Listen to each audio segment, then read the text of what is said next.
ಶಿರಡಿ ಸಾಯಿ ಗುರುವೇ ನಮಃ, ನಿತ್ಯಕಾಯಕ ಶಿವೇ ನಮಃ, ಸೂರ್ಯದೇವಾ ನಮೋ ನಮಃ, ಸಂಖ್ಯಶಾಸ್ತ್ರ ಶಿವಂ ನಮಃ, ಸಂಖ್ಯಶಾಸ್ತ್ರ ಶಿವಂ ನಮಃ. ಶಿರಡಿ ಸಾಯಿ ಗುರುವೇ ನಮಃ, ನಿತ್ಯಕಾಯಕ ಶಿವೇ ನಮಃ, ಸೂರ್ಯದೇವಾ ನಮೋ ನಮಃ, ಸಂಖ್ಯಶಾಸ್ತ್ರ ಶಿವಂ ನಮಃ, ಸಂಖ್ಯಶಾಸ್ತ್ರ ಶಿವಂ ನಮಃ. ಅದೃಷ್ಟ ಕನ್ನಡಿ ನೋಡಿ ಮಾಡುವುದೆಲ್ಲವೂ ಮೋಡಿ, ಭಾಗ್ಯದ ಬಾಗಿಲು ತೆರೆಯೋ ಕಾಲವು ಬಂದಿದೆ ನೋಡಿ. ಏಳು ಬೀಳಲ್ಲೂ ನಡೆಯೋದೆ ಜೀವನ, ಬದುಕು ಏನೆಂದು ತಿಳಿಯೋಣ ಈ ದಿನ. ಏಳು ಬೀಳಲ್ಲೂ ನಡೆಯೋದೆ ಜೀವನ, ಬದುಕು ಏನೆಂದು ತಿಳಿಯೋಣ ಈ ದಿನ. ತಡಮಾಡಬೇಡಿ ಚಿಂತೆ ಹೊರದೂಡಿ, ತಡಮಾಡಬೇಡಿ ಚಿಂತೆ ಹೊರದೂಡಿ.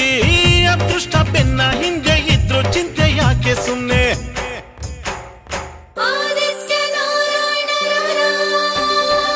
ಅದೃಷ್ಟ ಕನ್ನಡಿ ನೋಡಿ ಮಾಡುವುದೆಲ್ಲವೂ ಮೋಡಿ, ಭಾಗ್ಯದ ಬಾಗಿಲು ತೆರೆಯೋ ಕಾಲವು ಬಂದಿದೆ ನೋಡಿ.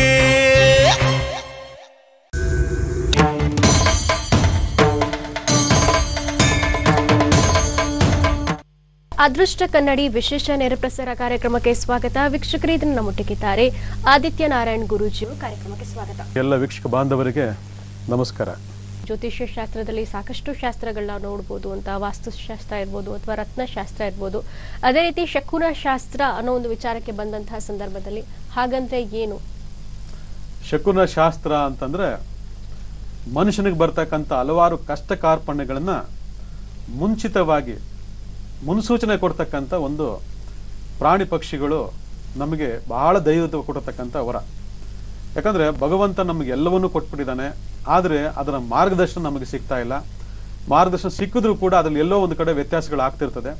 ಆ ವ್ಯತ್ಯಾಸಗಳು ಏನೇ ಆಗಿರಲಿ, ಇದನ್ನ ನಾವು ಅನುಸರಣೆ ಮಾಡಿದಾಗ, ಆ ಪ್ರಕೃತಿಯನ್ನು ಅನುಸರಣೆ ಮಾಡಿದಾಗ ಪ್ರಕೃತಿ ನಮಗೆ ವರವಾಗಿ ಕೆಲಸ ಮಾಡ್ತದೆ.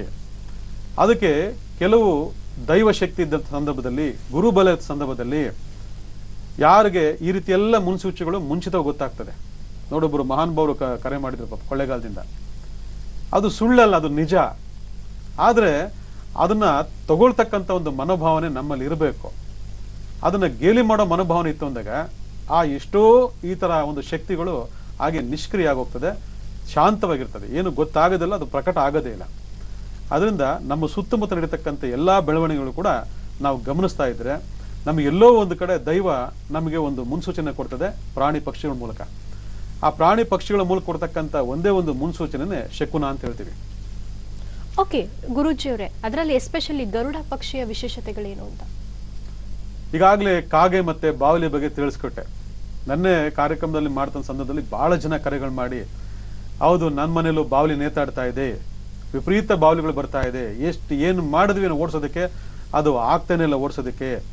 ಅದು ಬಂದ ಮೇಲಿಂದ ಮನೆಯಲ್ಲಿ ದಟ್ಟ ದಾರಿದ್ರ್ಯ, ಜಗಳ, ಕದನ, ಬಿಸ್ನೆಸ್ ಲಾಸು, ಮತ್ತೆ ಏನೇನೋ ತೊಂದರೆಗಳು, ಒಂದಾದ್ಮೇಲೆ ಒಂದು ಅಪವಾದಗಳು, ಕೋರ್ಟು ಕಚೇರಿ, ಮಗ ಮನೆ ಬಿಟ್ಟೋದ, ಮಗಳು ಮನೆ ಬಿಟ್ಟೋದ್ಲು, ಮಗ ಹೆಂಡತಿ ಬಿಟ್ಬಿಟ್ಟ, ಮಗಳು ಗಂಡನ್ ಬಿಟ್ಟು ಮನೆಗೆ ಬಂದ್ಬಿಟ್ಟು, ಈ ತರ ಎಷ್ಟೋ ಕರೆಗಳನ್ನ ನಾನು ಸ್ವೀಕಾರ ಮಾಡಿದೆ. ಯಾಕೆ ಈ ರೀತಿ ಆಗ್ತದೆ, ಈ ಬಾವಲಿ ಮನೆಗೆ ಬರೋದಕ್ಕೂ ಈ ರೀತಿ ಆಗೋದಕ್ಕೆ ಕಾರಣ ಏನು ಅಂತಂದ್ರೆ, ಎಲ್ಲಿ ಪ್ರೇತಾತ್ಮ ಇರ್ತದೆ ಆ ಪ್ರೇತಾತ್ಮ ಇರ್ತಕ್ಕ ಜಾಗದಲ್ಲಿ ಇದು ಬಂದು ಕೂತ್ಕೊಳ್ತದೆ. ನೆನ್ನೆ ಇದು ನಾನು ಹೇಳ್ಕೊಟ್ಟಿರ್ಲಿಲ್ಲ, ಬಾವಲಿ ಬಂದ್ರೆ ತೊಂದರೆ ಆಗುತ್ತೆ ಅಂತ ಹೇಳ್ಕೊಟ್ಟಿದ್ದೆ. ಆದ್ರೆ ಬಾವಲಿ ಯಾಕೆ ಬರ್ತದೆ ಅಂತಂದ್ರೆ, ಎಲ್ಲಿ ಪ್ರೇತಾತ್ಮ ಇರ್ತದೆ ಆ ಪ್ರೇತಾತ್ಮ ಇರ್ತಕ್ಕಂಥ ಸೂಚಕವಾಗಿ ಅಲ್ಲಿ ಬಾವಲಿ ಬಂದು ಕುತ್ಕೊಳ್ತದೆ. ಇದು ಅಟ್ರಾಕ್ಷನ್, ಒಂದಕ್ಕೊಂದು ಅಟ್ರಾಕ್ಷನ್, ಒಂಥರ ಮ್ಯಾಗ್ನೆಟಿಕ್ ಪವರ್ ಇದ್ದಂಗೆ. ಅದರಿಂದ ಈ ರೀತಿ ಇತ್ತು ಅಂದಾಗ ಆ ಪ್ರೇತಾತ್ಮ ಯಾವುದು, ಆ ಪ್ರೇತಾತ್ಮ ನನ್ನ ಮನೇಲಿ ಬಂದು ಹೇಗೆ ಕುತ್ಕೊಳ್ತು, ಇದಕ್ಕೆ ತಿಳ್ಕೋಬೇಕು. ಅಂದ್ರೆ ವಾಮಾಚಾರ ಅಂತಂದಾಗ್ಲೇ ಅದೊಂದು ಪ್ರೇತವನ್ನು ಕಳಿಸಿ ಮಾಡ್ತಕ್ಕಂಥ, ಪ್ರೇತದ ಮುಖಾಂತರ ಮಾಡ್ತಕ್ಕಂಥ ಒಂದು ದುಷ್ಟಕ್ರಿಯೆ.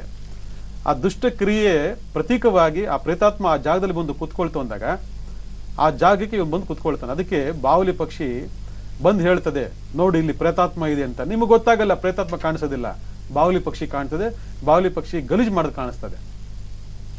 ಬಾವಲಿ ಪಕ್ಷಿ ಬಂದು ಹೇಳ್ತಾ ಇದ್ರು ಕೂಡ, ಬಂದು ಕೂತ್ಕೊಳ್ತಾ ಇದ್ರು ಕೂಡ ಅದನ್ನ ಅರ್ಥ ಮಾಡ್ಕೊಳ್ಳದೆ ಮನೇಲಿ ನಡೀತಕ್ಕಂಥ ಘಟನೆಗಳ ಬಗ್ಗೆ ಹೆಚ್ಚು ನೀವು ಗಮನ ಕೊಡ್ತೀರಾ. ಆದ್ರೆ ಶಾಸ್ತ್ರ ಹೇಳೋದು ಇದನ್ನೇ, ಇದು ಬಂತು ಅಂದಾಗ ಅದಕ್ಕೆ ಏನು ಮಾಡಬೇಕು ನೋಡಿ. ಈ ಒಂದು ಪರಿಹಾರ ನೀವು ಮಾಡ್ಕೊಂಡ್ರೆ ಮತ್ತೆ ಬಾವಲಿ ನಿಮ್ಮ ಮನೆಗೆ ಬರೋದಿಲ್ಲ. ಮತ್ತೆ ಇನ್ ಯಾವಾಗಾದ್ರೂ ಬಂತ ಅವಾಗ ಮತ್ತೆ ಮತ್ತೆ ಆ ಪ್ರಯೋಗಗಳು ನಡೀತಾ ಇದೆ, ಯಾರೋ ಕಣ್ಣಾಗ್ತಿದ್ದಾರೆ ಅಂತಕ್ಕಂಥದ್ದು. ಆಗ ನಾವು ಹೆಚ್ಚು ಜಾಗೃತರಾಗಬೇಕು. ಅದಕ್ಕೆ ಪ್ರತಿಯೊಬ್ಬರು ಕೂಡ ದೈವಾಂಶ ಸಂಭೂತರಾಗಬೇಕು, ದೈವದ ಕಡೆಗೆ ಹೆಚ್ಚು ಗಮನ ಕೊಡಬೇಕು, ದೈವನ ಅನುಷ್ಠಾನ ಮಾಡ್ಕೊಂಡು ಹೋಗ್ಬೇಕು. ಪ್ರಾಣಿ ಪಕ್ಷಿಗಳನ್ನ ಪ್ರೀತಿಯಿಂದ ಕಾಣಬೇಕು, ಗೌರವದಿಂದ ಕಾಣಬೇಕು, ಅಭಿಮಾನ ಇಟ್ಕೊಂಡಿರ್ಬೇಕು. ಅವೆಲ್ಲವೂ ಒಂದು ದೈವ ಶಕ್ತಿ ಅಂತ ಹೇಳಿದೆ. ಯಾಕಂದ್ರೆ ಯಾವುದೋ ಒಂದು ಟೈಮಲ್ಲಿ ನಮಗೆ ಮುನ್ಸೂಚನೆ ಕೊಡ್ತಾರೆ. ನಾನು ಆಗ ಹೇಳಿದೆ ಕಾರ್ಯಕ್ರಮ ಭಾಗದಲ್ಲಿ, ಗುರುವಿನ ಬಲ ಇದ್ರೆ, ಗುರುವಿನ ಮಾರ್ಗದರ್ಶನ ಇದ್ರೆ ನಮ್ಗೆ ಬರ್ತಕ್ಕಂಥ ಎಷ್ಟೋ ಕಷ್ಟ ಕಾರ್ಪಣ್ಯಗಳಿಗೆ ಅವನು ಮುನ್ಸೂಚನೆ ಕೊಡ್ತಾನೆ ಅಂತೇಳಿ. ಇದು ಅದೇ ರೀತಿನೇ. ಯಾವುದೋ ಒಂದು ಬಾವಲಿ ಪಕ್ಷಿಯಿಂದ ನಿಮ್ಮ ಮನೆಗೆ ಗುರು ಬರ್ಬೋದು, ಯಾವುದೋ ಒಂದು ಕಾಗೆಯಿಂದ ನಿಮ್ಮ ಮನೆಗೆ ಗುರು ಬರ್ಬೋದು, ಯಾವುದೋ ಒಂದು ಗರುಡ ಪಕ್ಷಿಯಿಂದ ನಿಮ್ಮ ಮನೆಗೆ ಬರ್ಬೋದು. ಹಾಗಂತ ನಾವು ಅದನ್ನ ಗರುಡ, ಅದು ಬಾವಲಿ, ಅದು ಕಾಗೆ, ಅದು ಅನಿಷ್ಟ, ಸರಿ ಇಲ್ಲ ಅಂತಂದ್ರೆ ಬಹಳ ತಪ್ಪಾಗುತ್ತೆ ವೀಕ್ಷಕರೇ. ಇದು ಒಂದು. ಗರುಡ ಪಕ್ಷಿ ಬಗ್ಗೆ ಮಾತಾಡೋಣ. ಗರುಡ ಪಕ್ಷಿ ಯಾರು? ಗರುಡ ಪಕ್ಷಿ ಅಂದ್ರೆ ಯಾರು? ವಿಷ್ಣುವಿನ ವಾಹನ. ನಿಮ್ಗೆಲ್ಲ ಗೊತ್ತಿರೋ ಪ್ರಕಾರ ನೋಡಿ, ಒಂದೊಂದು ಪ್ರಾಣಿ ಪಕ್ಷಿಗಳದ್ದು ಕೂಡ ನವಗ್ರಹಗಳ ಒಂದು ಪ್ರಭಾವ ಇರ್ತದೆ. ಇದು ಇಷ್ಟನ್ನು ಗೊತ್ತಿಲ್ಲ. ಅದಕ್ಕೆ ನವಗ್ರಹಗಳ ಬಗ್ಗೆ ನೆನ್ಪಿಟ್ಕೊಂಡಾಗ, ನವಗ್ರಹ ನೋಡಿದಾಗ ನಾವು ಹೇಗೆ ಒಂದು ದೈವ ಶಕ್ತಿ, ಒಂದು ದೈವ ನಾವು ಹೇಗೆ ಎದುರ್ಕೋತೀವೋ, ಹೇಗೆ ನಾವು ಆರಾಧನೆ ಮಾಡ್ತೀವೋ, ಪಕ್ಷಿ ಪ್ರಾಣಿಗಳನ್ನು ಕೂಡ ಆರಾಧನೆ ಮಾಡಬೇಕು ಅಂತ ಇದಕ್ಕೋಸ್ಕರನೇ. ಒಂದು ಕಾಗೆ ಮುಖಾಂತರ ಶನಿಯ ಪ್ರಭಾವ ಇರ್ತದೆ ಅಂತಂದ್ರೆ ನಾವು ಕಾಗೆಯನ್ನ ನಾವೇನ್ ಮಾಡ್ತೀವಿ? ಭಯಭಕ್ತಿಯಿಂದ ಕಾಣಬೇಕು. ಕಾಗೆಯನ್ನ ನಾವು ಅನಿಷ್ಟ, ದುರದೃಷ್ಟ ಅಂತ ನಾವು ಯಾವಾಗ ತಿರಸ್ಕಾರ ಮಾಡ್ತೀವಿ, ಆಗ ಶನಿಯನ್ನು ಕೂಡ ನಾವು ತಿರಸ್ಕಾರ ಮಾಡಿದಾಗೆ. ಆವಾಗ ಅವನೇನ್ ಮಾಡ್ತಾನೆ? ನನ್ನನ್ನೇ ನೀವು ಅವಹೇಳನ ಮಾಡ್ತೀರಾ, ನನ್ನನ್ನೇ ತಿರಸ್ಕಾರ ಮಾಡ್ತೀರಾ ಅಂತೇಳಿ ಅವನು ಉಲ್ಟಾ ಹೊಡೆಯಕ್ಕೆ ಶುರು ಆಗ್ತಾನೆ. ಯಾರು? ಶನಿದೇವ. ಶನಿ ದೇವಸ್ಥಾನಕ್ಕೆ ಹೋಗ್ಬಿಟ್ಟು ಶನಿ ಪೂಜೆ ಮಾಡ್ಬಿಡೋದಲ್ಲ. ಅಲ್ಲಿ ಎಷ್ಟು ಭಯ ಭಕ್ತಿಯಿಂದ ಕಾಣ್ತೀವೋ ಆ ಪಕ್ಷಿನೂ ಕೂಡ ಅಷ್ಟೇ ಭಯಭಕ್ತಿ ಕಾಣಬೇಕು. ಹಾಗಂತ ಪೂಜೆ ಮಾಡಿ ಆರಾಧನೆ ಮಾಡಿ ಅಂತ ಹೇಳ್ಕೊಡ್ತಿಲ್ಲ ನಾನು. ಅಷ್ಟೇ ಭಯ ಭಕ್ತಿಯಿಂದ ಕಾಣಬೇಕು. ಒಂದಕ್ಕೊಂದಕ್ಕೆಲ್ಲ ಲಿಂಕ್ ಇರ್ತದೆ. ಆ ಲಿಂಕ್ನ ನಾವು ಅರ್ಥ ಮಾಡ್ಕೋಬೇಕು. ಇದೇ ಪ್ರಕೃತಿ ನಿಯಮ. ಈಗ ವಿಷ್ಣುವಿನ ವಾಹನ ಗರುಡ ಅಂದ ತಕ್ಷಣನೇ, ಗರುಡ ಕಾಣಿಸ್ಕೊಂಡ್ರೆ ಬಹಳ ಬಹಳ ಒಳ್ಳೇದು. ಗರುಡ ಮನೆ ಮೇಲೆ ಕೂತ್ಕೊಂಡ್ರೆ ಬಹಳ ಬಹಳ ಅದೃಷ್ಟ. ಆ ಗರುಡ ವಾಹನ, ವಿಷ್ಣುವಿನ ವಾಹನ ನಮಗೆ ಅದ್ಭುತವಾಗಿರ್ತಕ್ಕಂಥ ಧನಾಭಿವೃದ್ಧಿಯನ್ನು ತಂದುಕೊಡ್ತದೆ. ಪ್ರತಿ ಭಾನುವಾರ ನಾವು ಗರುಡ ಪಕ್ಷಿ ನೋಡಿ ಕೈ ಮುಗಿದು ಪ್ರಾರ್ಥನೆ ಮಾಡ್ಕೊಂಡ್ರೆ ಸರ್ಪದೋಷಗಳು ನಿವಾರಣೆ ಆಗ್ತದೆ. ಯಾವುದೇ ರೀತಿಯಾದ ಸರ್ಪದೋಷಗಳು, ಕಾಳ ಸರ್ಪದೋಷಗಳು ನಿವಾರಣೆ ಆಗ್ತದೆ. ಇದನ್ನ ತಿಳ್ಕೋಬೇಕು ನಾವು. ಗರುಡ ನಮ್ಮ ಮನೆ ಮೇಲೆ ಕೂತ್ಕೊಂಡ್ರೆ ಧನಾಭಿವೃದ್ಧಿ. ಗರುಡ ಕನಸಲ್ಲಿ ಕಾಣಿಸ್ಕೊಂಡ್ರೆ ಧನಾಭಿವೃದ್ಧಿ.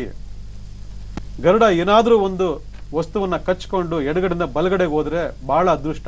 ಆ ಸೀನನ್ನ ನಾವು ನೋಡಿದ್ರೆ, ಆ ದೃಶ್ಯವನ್ನ ನೋಡಿದ್ರೆ ನಮಗೇನೋ ಒಂದು ಒಳ್ಳೇದಾಗ್ತದೆ. ಈ ರೀತಿ ಎಷ್ಟೋ ವಿಚಾರಗಳು ನಮ್ಮಲ್ಲಿ ಇದಾವೆ. ಕೆಲವು ನೆಗೆಟಿವ್ ಹೇಳುತ್ತೆ, ಕೆಲವು ಪಾಸಿಟಿವ್ ಹೇಳ್ತದೆ. ನೆಗೆಟಿವ್, ಪಾಸಿಟಿವ್ ಇದ್ರೆ ಪಾಸಿಟಿವ್. ಅದಕ್ಕೆ ಈ ರೀತಿ ಎಷ್ಟೋ ವಿಚಾರಗಳಿರೋದ್ರಿಂದ ಗರುಡ ಪಕ್ಷಿ ಅಂತಕ್ಕಂಥದ್ದು ಬಹಳ ಅದೃಷ್ಟಕರವಾಗಿರ್ತಕ್ಕಂಥ ಪಕ್ಷಿ. ವಿಷ್ಣುವನ್ನ ಒಲಿಸ್ಕೊಳ್ಬೇಕು ಅಂದ್ರೆ ಗರುಡನನ್ನ ಪೂಜೆ ಮಾಡಬೇಕು ಅಂತ ಹೇಳುತ್ತೆ ಶಾಸ್ತ್ರ. ಎಷ್ಟು ಜನಕ್ಕೆ ಗೊತ್ತಿಲ್ಲ. ಗರುಡ ದೇವಸ್ಥಾನ ಯಾವುದೋ ಒಂದೇ ಒಂದಿದೆ ಕೋಲಾರ ಹತ್ರ, ಅದು ಬಿಟ್ಟರೆ ಬೇರೆ ಎಲ್ಲೂ ಇಲ್ಲ. ಆದ್ರೆ ಆ ಒಂದು ಚಿತ್ರ, ಆ ಒಂದು ದೃಶ್ಯ, ಆ ಒಂದು ಇದನ್ನ ನಾವು ಇಟ್ಕೊಂಡು ನಾವು ಎಷ್ಟೋ ವಿಚಾರಗಳಿಗೆ ಗಮನ ಕೊಡ್ಬೋದು. ಆಯಾ ದೇವತೆಗಳನ್ನು ಹೋಲಿಸ್ಕೊಳ್ಬೋದು. ಯಾಕಂದ್ರೆ ವಿಷ್ಣುವಿನ ವಾಹನ ಅಂದಾಗ ವಿಷ್ಣುವಿಗೆ ಪರಮಾಪ್ತ ಆಗಿರ್ತಕ್ಕಂಥ ಗರುಡ ನಮ್ಮ ಒಂದು ಅನಿಸಿಕೆಗಳನ್ನ, ನಮ್ಮ ಒಂದು ಆಲೋಚನೆಗಳನ್ನ, ನಮ್ಮ ಒಂದು ಇದನ್ನ ಅವನಿಗೆ ತಲುಪಿಸ್ತಕ್ಕಂಥ ಒಂದು ಮಾರ್ಗದರ್ಶನ ಅಂತೆ. ಅದಕ್ಕೆ ಗರುಡನ ಕೂಡ ಒಂದು ಮಾರ್ಗದರ್ಶನ. ಅದರಿಂದ ಗರುಡ ಪಕ್ಷಿನ ನೀವು ಆರಾಧನೆ ಮಾಡ್ಕೊಳ್ಳೋದು ಬರ್ತಕ್ಕಂಥದ್ದು ಬಹಳ ಶ್ರೇಷ್ಠವಾಗಿರ್ತಕ್ಕಂಥ ಒಂದು ವಿಚಾರ. ಇದ್ರ ಬಗ್ಗೆ ಗಮನ ಕೊಡಿ, ಒಳ್ಳೆಯದಾಗಲಿ. ಓಕೆ ಗುರೂಜಿಯವರೇ, ನಮ್ಮ ಸಮಯ ಕೂಡ ಮುಕ್ತಾಯವಾಗ್ತಾ ಇದೆ. ಸೊ ಕಾರ್ಯಕ್ರಮ ಮುಗಿಸುವಂತಹ ಸಮಯ ಆಯಿತು. ಸಾಕಷ್ಟು ಮಾಹಿತಿಯನ್ನು ನಮ್ಮ ವೀಕ್ಷಕರಿಗೆ ಕೊಟ್ಟಿದ್ದೀರಾ. ಸೊ ಎಲ್ಲರ ಪರವಾಗಿ ನಿಮಗೆ ಧನ್ಯವಾದಗಳನ್ನ ತಿಳಿಸ್ತಾ ಇದ್ದೀನಿ. ನಮಸ್ಕಾರ.